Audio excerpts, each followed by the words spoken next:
Hello everyone, welcome to my YouTube channel. तो हमने last lecture में पढ़ा ऑस्मोसिस एंड ऑस्मोटिक प्रेशर।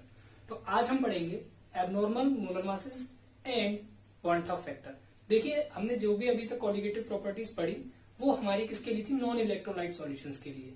वो हमारी जो भी एप्लीकेबल है नॉन इलेक्ट्रोलाइट सॉल्यूशंस के लिए। लेकिन यहाँ पर एक जब इलेक्ट्रोलाइटिक सॉल्यूट होगा, जब आपका सॉल्यूट क्या होगा? एक इलेक्ट्रोलाइट, तो आपको वन हाफ फैक्टर की बहुत जरूरत पड़ेगी, जिसके बिना आपके क्वेश्चन सॉल्व नहीं होंगे। अगर आपका सॉल्यूट अगर इलेक्ट्रोलाइट होगा तो आप नॉर्मल जो आपके कॉलिगेटिव प्रॉपर्टीज के जो आपने फॉर्मूले पढ़े हैं उनको आप लगा करके आप आंसर नहीं लेके आ पाएंगे। तो इसलिए ये वाली वीडियो बहुत ज्यादा इंपॉर्टेंट है। अगर आपने वो देखी है तो प्लीज इस वीडियो को भी देखिएगा। मैं पिछली वीडियोस में भी लिंक डिस्क्रिप्शन में शेयर कर दूंगा प्लीज, और इससे पहले वाली वीडियोस भी जरूर देखिए। सो आज हम बात कर लेते हैं एबनॉर्मल मोलर मासेस की, कि ये क्यों होते हैं और ऐसा क्यों होता है कि एबनॉर्मल आता है आंसर आपका। तो देख लेते हैं पहले एबनॉर्मल मोलर मासेस।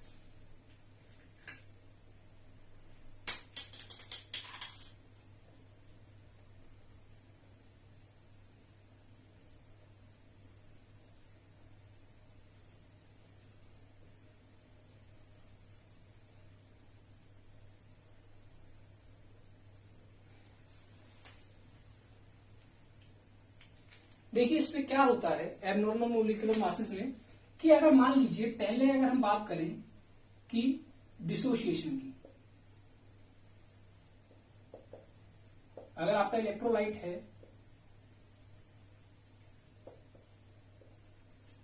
जो कि कैसा है? Weak electrolyte. देखिए, डिसोसिएशन के केस में क्या होगा? डिसोसिएशन और एसोसिएशन दो केसेस बनेंगे आपके। डिसोसिएशन के केस में क्या होगा कि आपका जो इलेक्ट्रोलाइट है आप उसको ऐड करेंगे आप सॉल्वेंट में, तो क्या होगा? वो आपका डिसोशिएट हो जाएगा। देखिए, आपने पढ़ा कि कॉलिगेटिव प्रॉपर्टीज क्या होती हैं? Colligative properties are those properties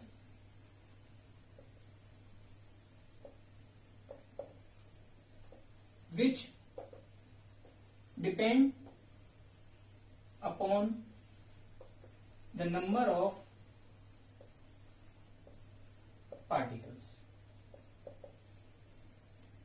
and not on their nature।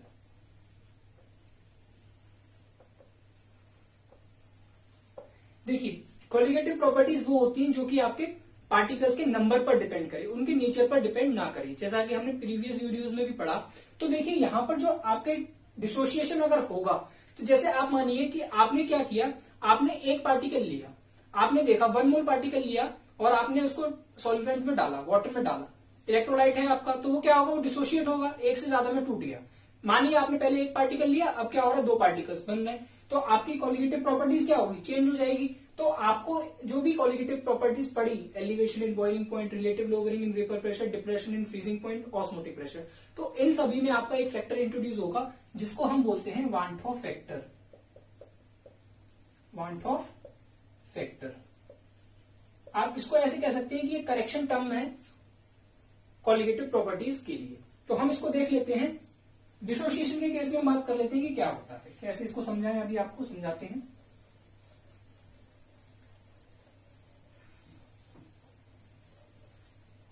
देखिए, ये मानिए आपका इलेक्ट्रोलाइट है ए, इसको आपने डाला, ये आपका टूट करके क्या बना रहा है? Na। ये आपका AN है और टूट करके क्या बनाया है इसने? Na। एग्जाम्पल के तौर पर हम देखें तो जैसे NaCl डिसोशिएट हुआ किसमें? Na प्लस में प्लस Cl माइनस। यहां पर आपने 1 मोल लिया NaCl का, तो क्या हुआ? 1 इसका भी बना और 1 इसका भी बना। तो क्या होगा कि आप देख सकते हैं यहां पर ये 1 है स्टार्टिंग में, और 1 कितने रहे हैं? 1 इसका था, 1 इसका और 1 इसका, तो टोटल मोल्स कितने हो गए इधर? 2। आप ये क्या थी? Theoretical value. और ये क्या है आपकी? ऑब्जर्व्ड।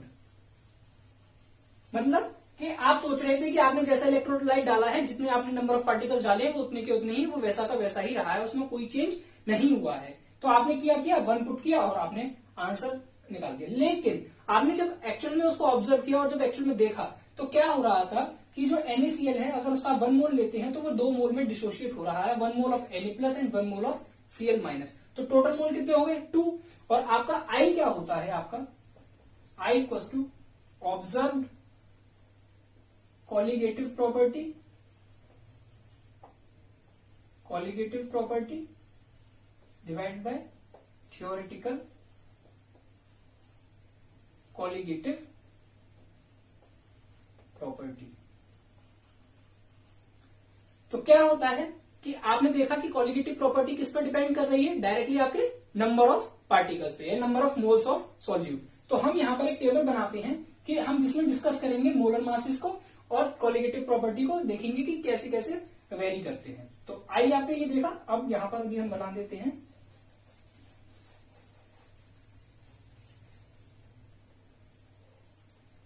देखिए यहां पर है आपकी कॉलिगेटिव प्रॉपर्टी,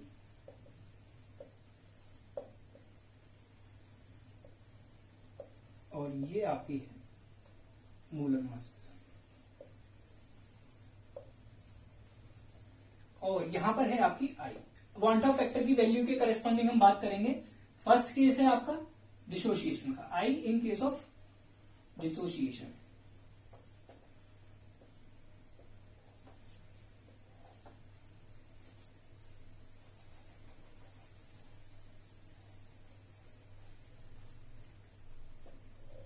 तो क्या होगा, आई अगर आपका डिसोसिएशन के केस में, अभी हमने देखा कि ए से चेंज हो रहा था एन, ए एन से एन ए में। एग्जाम्पल देखा हमने, एन ए सी एल से चेंज हुआ N A plus plus C L minus. तो क्या हुआ, 1 मोल अगर आप एन ए सी एल का लेते हैं तो क्या मिलता है, 1 mole of N A plus and 1 mole of C L, मतलब 2 मोल्स। ये आपके क्या थे, ऑब्जर्व कॉलिगेटिव प्रॉपर्टी और ये थ्योरेटिकल कॉलिगेटिव प्रॉपर्टी, जो आपको लग रहा था कि ऐसा होगा बट हो ऐसे रहा था। तो आई की वैल्यू क्या होती है, observe colligative property divided by theoretical colligative property. तो क्या हुआ, ऑब्जर्व कितना किया आपने, 2 मोल्स डिवाइडेड बाय 1, तो कितना है 2, मतलब ग्रेटर देन 1। तो क्या हो रहा है, आपके नंबर ऑफ पार्टिकल्स बढ़ रहे हैं, तो कॉलिगेटिव प्रॉपर्टी क्या होगी, इंक्रीज करेगी। कॉलिगेटिव प्रॉपर्टी क्या करेगी, इंक्रीज। लेकिन वहीं पर अगर हम मॉलिक्यूलर मास की बात करें तो क्या हुआ, पहले ये 1 था, एक साथ थे दोनों, अब ये अलग अलग हो गए, तो क्या होगा, डिसोशिएट हो गया, तो मॉलिक्यूलर मास आपका क्या करेगा, decrease in case of the dissociation. अगर आई आपका डिसोशिएट हो रहा है तो आई कैसा आएगा डिसोसिएशन के केस में, greater than 1, I will be greater than 1 in case of dissociation. अगर वहीं पर हम एसोसिएशन की बात करें कि अगर आपके मॉलिक्यूल्स आपके एसोसिएट हो रहे हैं, अगर आपके पार्टिकल्स मिल रहे हैं, जुड़ रहे हैं एक साथ, तो क्या होगा, तो हम देख लेते हैं यहां पर। देखिए मैंने माना ये एन ए, जनरल टर्म में लिखा एन ए, जाकर के क्या बना लिया, ए एन। जैसे कि example, 2 moles of acetic acid dimerises into CH3COOH का होल ट्वाइस। ये अब आपके डायमर बन गए, मतलब ये अभी 2 अलग अलग मॉलिक्यूल्स थे, अब ये आपका एक बन गया दोनों को जोड़ करके। तो आपका ये पहले आपने माना 2, ये आपके क्या थे 2, आप क्या सोच रहे थे कि 2 होने चाहिए, 2 मोल्स ऑफ दिस, लेकिन अब कितने हो गए, 1 मोल्स। तो आई क्या हो जाएगा आपका, observed colligative property divided by theoretical colligative property. तो ऑब्जर्व्ड क्या है, 1 मोल्स, और इधर थ्योरेटिकल क्या है, 2 मोल्स। तो आई की वैल्यू कितनी आएगी, 1/2 इक्वल टू 0.5। तो एसोसिएशन के केस में आई आपका हमेशा लेस देन 1 आएगा, और कॉलिगेटिव प्रॉपर्टी क्या करेगी, हमेशा डिक्रीज करेगी, क्योंकि आपके नंबर ऑफ पार्टिकल्स कम हो रहे हैं। इधर 2 मोल्स थे, इधर 1 मोल है, तो पार्टिकल कम हो गए, तो इधर आपकी कॉलिगेटिव प्रॉपर्टी डिक्रीज करेगी, क्योंकि colligative property is directly proportional to the number of particles, और मॉलिक्यूलर मास क्या होगा, इंक्रीज करेगा। देख सकते हैं आप, जब यहां से 2 मोल्स आपके एसोसिएट होकर के 1 मोल बना रहे हैं, 2 मॉलिक्यूल्स एसोसिएट होकर के आपका 1 मॉलिक्यूल बना रहे हैं, तो क्या होगा, आपका मॉलिक्यूलर मास इंक्रीज कर जाएगा। तो यहां से आप देख सकते हैं कि जो मॉलिक्यूलर मास है वो कॉलिगेटिव प्रॉपर्टीज के इनवर्सली प्रोपोर्शनल है। अगर कॉलिगेटिव प्रॉपर्टी बढ़ रही है तो मॉलिक्यूलर मास क्या हो रहा है, डिक्रीज हो रहा है, और अगर कॉलिगेटिव प्रॉपर्टी घट रही है तो मॉलिक्यूलर मास क्या हो रहा है, इंक्रीज हो रहा है। तो हम यहां से आई के लिए एक रिलेशन बता सकते हैं। आई को अभी हमने क्या बताया कि observe colligative property divide by theoretical colligative property, और आई क्या आ जाएगा, theoretical molecular mass divided bye observed molecular mass. क्योंकि देखिए आपकी जो कॉलिगेटिव प्रॉपर्टी है वो इनवर्सली प्रोपोर्शनल है, तो हमें आई की वैल्यू निकालने के लिए इसको भी इन्वर्ट करना पड़ेगा। Observe colligative property, theoretical colligative property, तो इसको जस्ट इन्वर्स कर दीजिए, तो ये आपकी आई की वैल्यू यहां से आपकी आ जाएगी। तो अब हम इसको, ये तो अभी हमने पढ़ा, अब हम इसको डिटेल में देख लेते हैं कि डिसोसिएशन के केस में आई और डिग्री ऑफ डिसोसिएशन और डिग्री ऑफ एसोसिएशन और आई के बीच में क्या रिलेशन होता है फॉर वीक इलेक्ट्रोलाइट्स। तो इसको अभी हम डिटेल में पढ़ लेते हैं।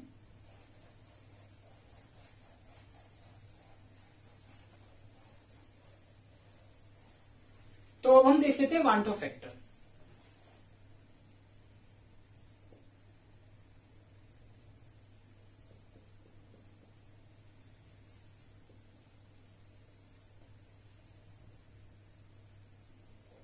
देखिए जैसा कि अभी हमने पढ़ा वांटो फैक्टर को हम डिनोट करते हैं आई से, और जैसा कि अभी हमने पढ़ा कि i equals to observed colligative property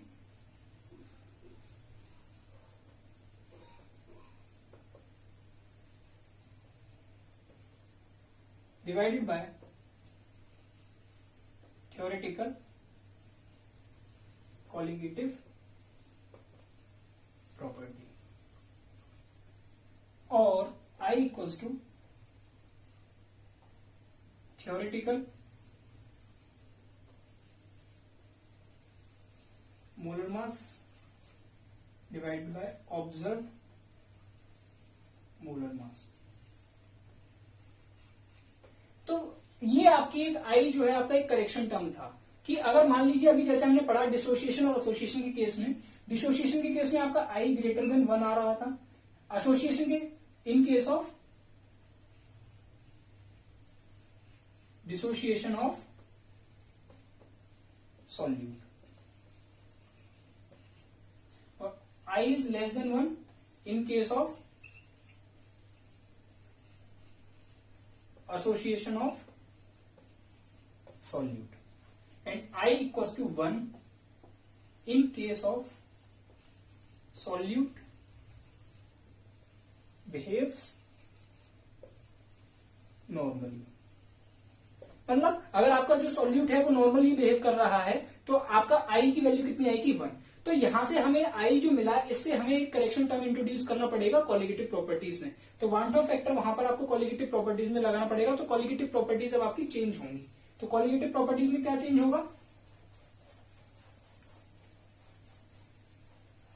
अब हम देख लेते हैं van't Hoff factor and colligative properties.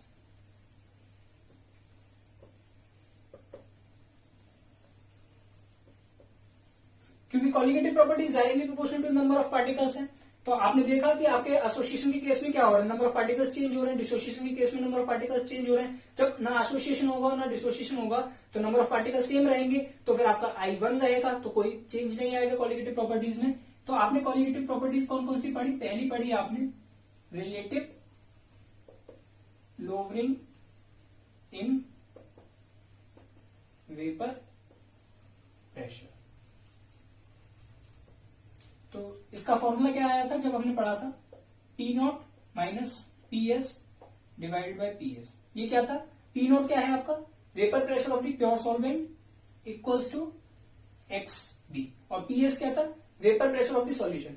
आपको ध्यान हो तो मैंने ये बताया था कि यहां पर P not minus P S और ये पी एस, इसके दो फॉर्मूले थे। ये आपका कंसंट्रेटेड सॉल्यूशन के लिए था, मैं इसको इसलिए लिख रहा हूं क्योंकि आप इसको कंसंट्रेटेड सॉल्यूशन और डायल्यूट सॉल्यूशन के लिए दोनों के लिए अप्लाई कर सकते हैं। आप चाहें तो relative lowering in vapour pressure की वीडियो जाकर के देख सकते हैं, उसमें मैंने पूरा अच्छे से इसको एक्सप्लेन किया है कि ये वाला फॉर्मूला क्यों एप्लीकेबल है और इससे हर तरीके के क्वेश्चन आप सोल्व कर सकते हैं।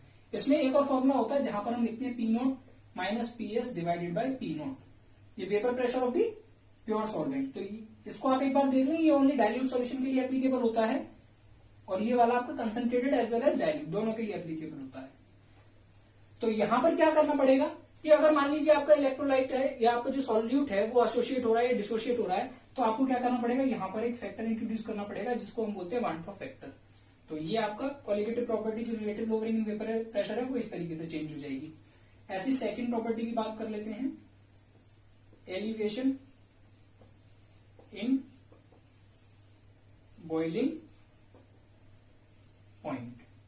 तो इसमें क्या हो जाएगा, डेल्टा टीबी इक्वल्स टू के बी इंटू एन, ये आपकी होती थी, तो यहां पर भी आपको आई का मल्टीप्लाई करना पड़ेगा। Similarly depression in freezing point, del T F equals to K F into M, ये नॉर्मल होती थी और यहां पर आई का मल्टीप्लाई। देखिए यहां पर जस्ट आई का मल्टीप्लाई हम इसलिए कर रहे हैं क्योंकि अगर मान लीजिए आपका आई 1 आता है तो नॉर्मल बिहेव कर रहा है आपका सॉल्यूट जो है, तो अगर आई की वैल्यू 1 पुट करेंगे तो जैसे हमने फॉर्मूला पढ़ा कॉलिगेटिव प्रॉपर्टीज का वो वैसे का वैसे ही रहेगा। लेकिन अगर हम बात करें डिसोसिएशन के केस में, तो आई की वैल्यू जो हमने निकाली उसके फॉर्मूले से i equals to observe colligative property divided by theoretical colligative property से, तो डिसोसिएशन के केस में वो ग्रेटर देन 1 आ रही थी, तो इसलिए ये चेंज हो जाएगी। अगर ये ग्रेटर देन 1 है तो डेल टीबी की वैल्यू 1 से मतलब इंक्रीज कर जाएगी, और अगर ये एसोसिएशन के केस में अगर लेस देन 1 हो जाएगा आई, तो क्या हो जाएगा, ये डिक्रीज कर जाएगी वैल्यू। तो इसलिए ये आपकी इंपॉर्टेंट है डिसोसिएशन और एसोसिएशन के केस में, जहां पर आपका सॉल्यूट का डिसोसिएशन हो रहा होगा या एसोसिएशन हो रहा होगा, तो वहां पर आपकी कॉलिगेटिव प्रॉपर्टीज की वैल्यू वेरी करेगी। और फोर्थ पढ़ा हमने ऑस्मोटिक प्रेशर। ऑस्मोटिक प्रेशर क्या होता है, पाई इक्वल्स टू CRT, ये हमने पढ़ा, तो यहां पर भी हमें आई का मल्टीप्लाई करना पड़ेगा। तो इस तरीके से हमारी कॉलिगेटिव प्रॉपर्टीज चेंज हुई, क्योंकि आपका जो कभी कभी क्या होता है, जो आपका सॉल्यूट है वो नॉर्मली बिहेव नहीं करता है, या तो उसका डिसोसिएशन हो रहा होता है या फिर उसका एसोसिएशन हो रहा होता है, तो हमको उसके अकॉर्डिंगली आई की वैल्यू निकालनी पड़ेगी। अभी हम आई की वैल्यू और बताएंगे कि कैसे निकाली जाएगी सॉल्यूशन के केस, मतलब जब आपका सॉल्यूट डिसोशिएट हो रहा है तो हम कैसे निकालेंगे। तो अभी हम देख लेते हैं। तो देखिए अब हम देख लेते हैं relation between one top factor and the degree of dissociation for the weak electrolytes. अभी हमने पढ़ा कि वान टॉप फैक्टर आपका क्या होगा, डिसोसिएशन के केस में क्या होगा, एसोसिएशन के केस में क्या होगा, और वान टॉप फैक्टर का हमने देखा कि कॉलिगेटिव प्रॉपर्टीज पे क्या असर होता है और कैसे मोलर मास चेंज होता है और कॉलिगेटिव प्रॉपर्टीज कैसे चेंज होती हैं। अब हम देख लेते हैं relation between one top factor and degree of dissociation. One top factor क्या होता है, आई, डिग्री ऑफ डिसोसिएशन अल्फा। आई हमने देखा कि कैसे दिया जाता है, ऑब्जर्व्ड कॉलिगेटिव प्रॉपर्टी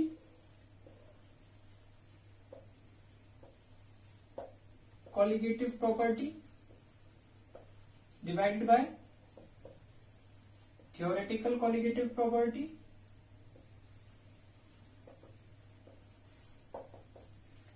और theoretical molar mass divided by observed molar mass। वहीं पर जो आपका अल्फा है, जो डिग्री ऑफ डिसोसिएशन है, उसको हम बोलते हैं number of moles dissociated and total number of moles of solute. मतलब जो कि आपके सॉल्यूट के जो टोटल मोल्स हैं उसमें से उसके कितने डिसोशिएट हुए, कितने उसके मोल आपके ब्रेक हुए। तो इन दोनों के बीच में हम रिलेशन देख लेते हैं, आई के बीच में और अल्फा के बीच में। तो इन्हीं दोनों फॉर्मूलेस को हम लगा करके इन दोनों के बीच में रिलेशन देखेंगे।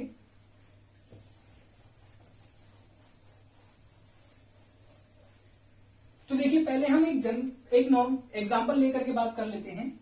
ये आपका C6CH3COH acetic acid is a weak electrolyte. ये आपका किसमें ब्रेक हो रहा है, CH3COO- एंड H+। अगर मानिए at time t equals to 0, आपने क्या किया, इसके अगर मानिए 1 मोल लिया टाइम t इक्वल्स टू 0 पर, इसके 1 मोल माने तो इसके कितने मोल्स बनेंगे, 0 और 0, क्योंकि अभी शुरुआत है, अभी कोई भी मोल्स नहीं बने हैं। तो क्या होगा, आफ्टर टाइम t, अगर मानिए टाइम t के बाद इसमें से इसके मोल्स जो हैं डिसोशिएट हो जाते हैं कितने, अल्फा, कितने मोल्स, अल्फा मोल्स। तो हम यहां से देख सकते हैं कि अगर मानिए कि आपने अल्फा पढ़ा तो अल्फा क्या था आपका, number of moles dissociated divided by total number of moles. तो क्या होगा आपके, अगर अल्फा मोल्स जो है डिसोशिएट हुए और टोटल नंबर ऑफ मोल्स जो बने आपके, तो कितने बने, ये भी अल्फा और ये भी अल्फा नंबर ऑफ मोल्स। क्योंकि अगर आपके टोटल नंबर ऑफ मोल्स आपने 1 माने हैं तो क्या होगा, अगर मैं यहां टोटल नंबर ऑफ मोल्स की जगह 1 पुट करता हूं तो number of moles dissociated equals to alpha. तो जो नंबर ऑफ मोल्स डिसोशिएटेड है वो किसके बराबर आ जाएंगे, अल्फा के बराबर। तो 1 मोल्स में से कितने डिसोशिएट हुए, अल्फा, तो बने किसके, इसके भी अल्फा और इसके भी अल्फा। तो आई क्या होता था हमारा, observed colligative property divided by theoretical colligative property. मैं इसको शॉर्ट में लिख रहा हूं, आप इसको देख लीजिएगा, आप इसको पूरा लिखिएगा। ऑब्जर्व्ड कॉलिगेटिव प्रॉपर्टी क्या है, total number of moles. Total number of moles क्या है आपके, सबको ऐड कर दीजिए। देखिए इसके कितने हैं, 1 माइनस अल्फा, क्योंकि अभी उसमें से अल्फा टूटे हैं, अभी उसमें से बचे हुए भी हैं। कितने बचे हैं, 1 माइनस अल्फा, और अल्फा ब्रेक हुए और ये अल्फा ब्रेक हुए। तो क्या हो जाएगा, total number of moles 1 minus alpha plus alpha divided by theoretical. आपने सोचा था कि इसके 1 मोल हैं बस आपने, लेकिन अभी हमने बस देखा कि 1 मोल थे, हमें ये नहीं पता था कि डिसोशिएट हो रहा है, आपका जो सॉल्यूट है वो डिसोशिएट हो रहा है। तो आपके टोटल आपने थ्योरेटिकली क्या माना कि इतने 1 मोल है इसका बस, लेकिन वो डिसोशिएट हो गया। तो आई क्या आ गया यहां से, डिवाइडेड बाय 1। तो i equal to 1 minus alpha divided by 1। तो आई यहां से कितना आ गया, 1 माइनस अल्फा टू आई। लेकिन अगर आप, अभी तो ये हमने जस्ट एक एग्जांपल देखा, अब इसका एक जनरल देख लेते हैं। जनरल टर्म्स, जनरल में क्या होगा, जनरल रिप्रेजेंटेशन।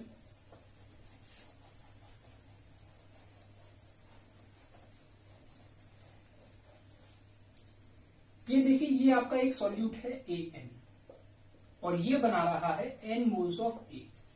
तो क्या होगा, at time t equal to 0, इसके मानिए आपने 1 मोल, इसके कितने होंगे 0 मोल्स। लेकिन आफ्टर टाइम t, तो जैसे कि अल्फा हमने बोला number of moles dissociated, number of moles dissociated divided by total moles, total number of moles. तो आपने क्या माना है, टोटल नंबर ऑफ मोल्स कितने हैं आपके 1। तो अल्फा क्या आ जाएगा, नंबर ऑफ मोल्स डिसोशिएटेड,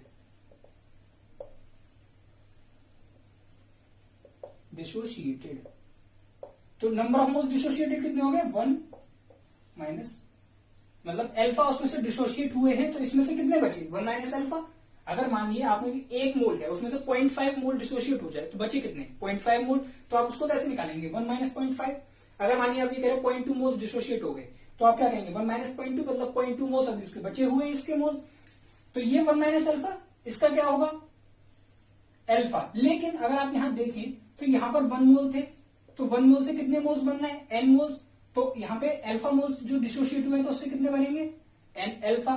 तो आई क्या हो जाएगा आपका, वही फॉर्मूला लगाएंगे, observe colligative property divide by theoretical colligative property, और total number of moles after dissociation divide by, sorry yes, total number of moles after dissociation और total number of moles before dissociation भी बोल सकते हैं उसको। तो क्या हो जाएगा equal to 1 minus alpha plus n alpha divided by, तो ये तो ऑब्जर्व कोलिगेटिव प्रॉपर्टी है जो बाद में हो रहा है पूरा डिसोसिएशन के बाद, और divided by theoretical colligative property जो आपने सोचा था कि डिसोसिएशन नहीं हो रहा तो क्या आपके कितने मोल्स होंगे, तो वो कितने मोल्स हैं 1 मोल। तो आपकी आई की वैल्यू कितनी आ गई 1 minus alpha plus n alpha. जब इसको अरेंज करेंगे तो क्या होगा 1 minus i equals to alpha plus, sorry देखिए जब इसको अरेंज करेंगे तो क्या हो जाएगा i plus alpha minus n alpha equals to 1, तो alpha minus n alpha equals to 1 minus i, alpha 1 minus n equals to 1 minus i and alpha equal to 1 minus i and 1 minus N. तो ये आपका degree of dissociation और आई के बीच में relation आ जाएगा, for where N is the number of moles of solute. तो ये आपका डिग्री ऑफ डिसोसिएशन का और वांटर फैक्टर का रिलेशन है for weak electrolytes in case of dissociation. अब हम बात कर लेते हैं जब आपका इलेक्ट्रोलाइट का एसोसिएशन हो रहा है उस केस में क्या होगा।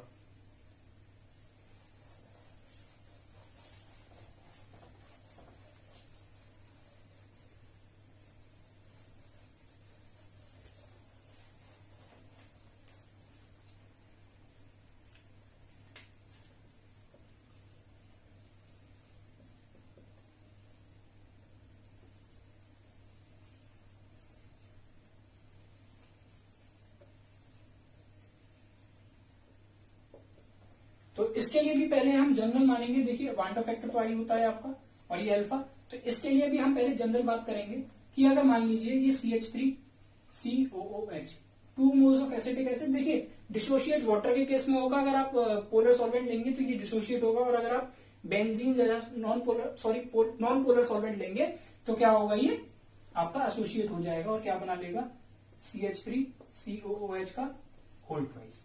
तो अगर आप देखें at time T equal to 0, अगर आप इसके 1 मोल मानते हैं तो इसके कितने मोल्स होंगे, 0 मोल्स। लेकिन आफ्टर टाइम T अगर मानिए इसके मोल्स एसोसिएट हुए, अल्फा क्या हो जाएगा, इस केस में क्या हो जाएगा, नंबर ऑफ मोल्स एसोसिएटेड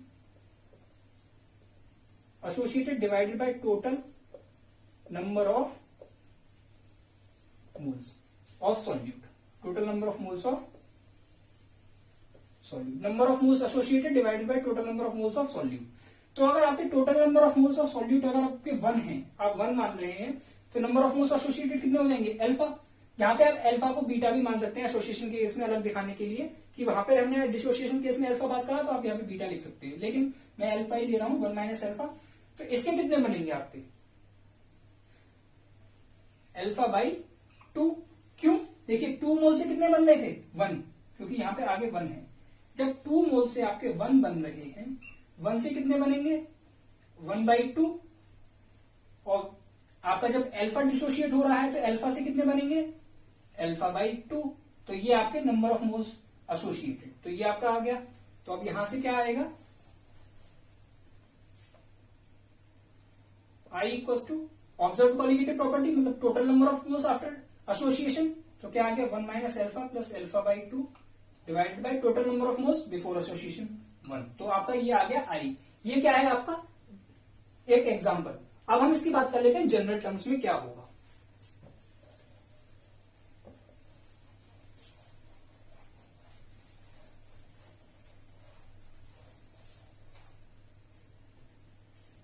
अगर मानिए ये आपका आपने n मोल्स ऑफ ए लिए और ये क्या कर रहे हैं, ए एन में चेंज हो रहा है, तो at time t equal to 0, तो क्या होगा, इसका आपने 1 मोल माना तो इसका क्या होगा 0 मोल्स। आफ्टर टाइम t, जैसे कि आपने पढ़ा alpha equal to number of moles associated divided by total number of moles of solute. तो आपके टोटल नंबर ऑफ मोल्स कितने हैं 1, ये आपने 1 मोल माना। तो आपका अगर जब यहां 1 पुट करेंगे तो एसोसिएटेड कितना हो गया alpha, number of moles associated कितना हो गया अल्फा। तो 1 माइनस अल्फा करेंगे तो यहां पे कितने बनेंगे, कितने एसोसिएट हुए हैं, अल्फा एसोसिएट हुए हैं। क्योंकि देखिए जब इसमें से अल्फा एसोसिएट हो गए तो बचे कितने 1 माइनस अल्फा, और जो अल्फा एसोसिएट होने के बाद ये बन गया। तो यहां पे आप देखिए कि जब n होता था, n मोल क्या बनाते थे 1, n एसोसिएट होकर के क्या बना रहे थे 1, तो 1 एसोसिएट होकर के क्या बनाएंगे 1/n। तो यहां पर क्या आएगा, और तो फिर अल्फा एसोसिएट होकर के क्या बनाएंगे 1/n इंटू अल्फा। तो यहां पर क्या आएगा अल्फा बाई n। तो ये आपका क्या है एसोसिएशन के केस में। तो आप क्या करेंगे, सेम वही आई आई क्या हो जाएगा, ऑब्जर्व कोलिगेटिव प्रॉपर्टी, क्योंकि एसोसिएशन के बाद ये भी प्रेजेंट है और ये भी प्रेजेंट है, तो टोटल मोल्स कितने हो गए, ये डिवाइडेड बाय 1, तो आप इसको अरेंज कर लीजिए। तो आई कितना आ गया, 1 minus alpha plus alpha by N. आपने इसको अरेंज किया तो क्या आ गया, ये इधर लिखते हैं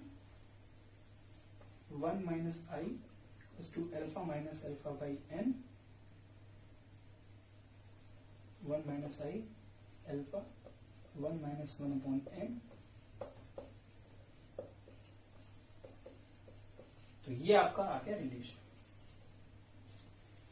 this is the relation in case of association, और जो हमने इससे पहले पढ़ा वो किसके केस में था, डिसोसिएशन केस में। देखिए ये वाला जो फाइनल रिलेशन है अल्फा का और आई का, इस तरीके से जो हमने पहले निकाला वो थोड़ा याद रखने के लिए मुश्किल है, तो आप इसको कैसे याद रख सकते हैं, इसको याद रखने के लिए मैं एक ट्रिक बता देता हूं, जस्ट सिंपल। यहां पर एक ट्रिक बता देता हूं आपको याद करने के लिए। In case of dissociation I equals to 1 plus n minus 1 alpha. In case of association I equals to 1 plus 1 upon n minus 1 alpha. आप इसको याद रखिए, बस इसमें क्या करना है, डिसोसिएशन के केस में n लेना है और एसोसिएशन के केस में 1 अपॉन n। आपको ये याद रहेगा, आप इसको बाद में अरेंज करके आप आसानी से निकाल सकते हैं, तो आपको ये याद रखने में प्रॉब्लम नहीं होगी, इससे आप क्वेश्चन सॉल्व कर सकते हैं।